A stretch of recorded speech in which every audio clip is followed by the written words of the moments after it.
that your brother works for the UFC. What can you compare this event to, this Mayweather Mcgregor event, compared to any other events that you've seen? I would think the closest thing you would compare it to in the 50s, a guy named Pete Rademacher, I think his name was, won a gold medal. And so for his first pro fight, he fought Floyd Patterson. Oh, wow. I didn't know that. Yeah, and he dropped Patterson in the first round. But then again, everybody did. And then Patterson, of course, knocked him out. But so here you took a guy in his first pro fight. But he was a pro boxer. It wasn't like he was, you know, a gold medal winner in swimming and decided to, you know, try his hand at fighting against the champ, or a legend in this case. So I guess after this, maybe McGregor will sign, like, to have a one-on-one contest with LeBron James. And, you know. Hey, we're seeing some weird stuff happen now, you know? If you can make $100 million do it, yeah, well, why not? Yeah. You know, you can't stop them. You know, looking at that event, though, too, what do you think it does to both sports? Do you think there's a positive in this, that it puts new eyes on both sports? Fans of boxing that aren't normally MMA fans look at McGregor and respect him for doing this, the challenge of that is, and vice versa? It's a positive for MMA because it gives them a ton of publicity. It's a real win-win for them. Not only are they making money by getting a huge percentage of Conor's purse as a promoter that holds a rock-solid contract on him, they're getting their brand to a lot of people that have no idea who they are. MMA fans it's a big group of fans that are very loyal. There are probably more boxing fans globally, but not as totally loyal as, like, no matter what happens with UFC especially, they're going to sell their pay-per-view, they're going to sell out the arenas and everything.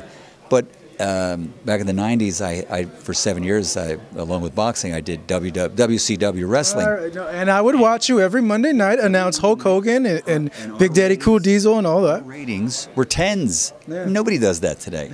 I mean, so that was huge. So we were the UFC of the 90s. And that's where a lot of those fans have gone. Although I'm sure MMA doesn't want to admit it, but they, you know, that they have that fan base. And they would sell out stadiums when they had, like, Royal Rumbles and things like that. And then we would sell out arenas with 20,000 fans. We would go to the Georgia Dome and sell, you know, kind of section it off and still sell 35,000. So that thing has been there and done that, and for that fan base, and they've moved on now, and they are very loyal to UFC. So now they can maybe even increase their fan base. The thing that's going to hurt is if it's a terrible fight, it'll sour fans on boxing. If it's a great fight, it wasn't like really boxing, but everybody had a good time, and that's good, you know. But it will take away there's only X amount of pay-per-view dollars available in each 4 or 5 week cycle, and 3 weeks after this Mayweather event will be Canelo and Triple G. So I hope it doesn't take away from the fans that want to see that and are willing to pay to see it, because that's a legitimate, bona fide fight that we've been waiting years to see. Yeah, certainly, I've been waiting for it for a very, very long time as well. It's funny that you bring up the WCW thing, and it puts a lot of things in perspective. You were part of that whole Monday Night War thing, you know, between the WWE and WCW. Monday Nitro. And I was a huge wrestling fan back in the day. How was it? Do tens in the ratings on I guess it was USA or Spike.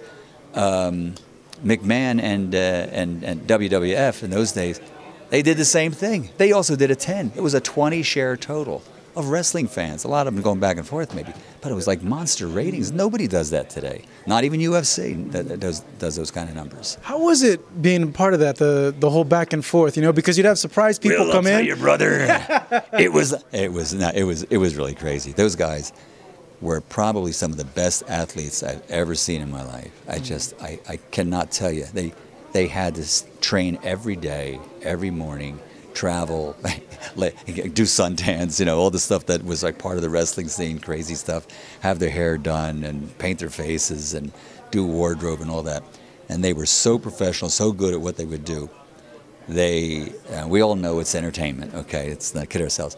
But they would just have a meeting and they would say, we'll do this, we'll do that.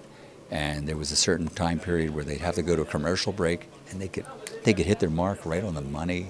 and just do everything they had to do. These shows were live, and they were just amazing professionals. It was a great actors. It was an amazing time to be a wrestling fan back then, because you saw a lot of guys, the little luchadors too as well. They were stealing the show. They were doing stuff that you've never seen on TV before back in the day. So it was a great time. Hey, I had a great time chatting with you, Michael. All right. Thank you so much. I really appreciate it.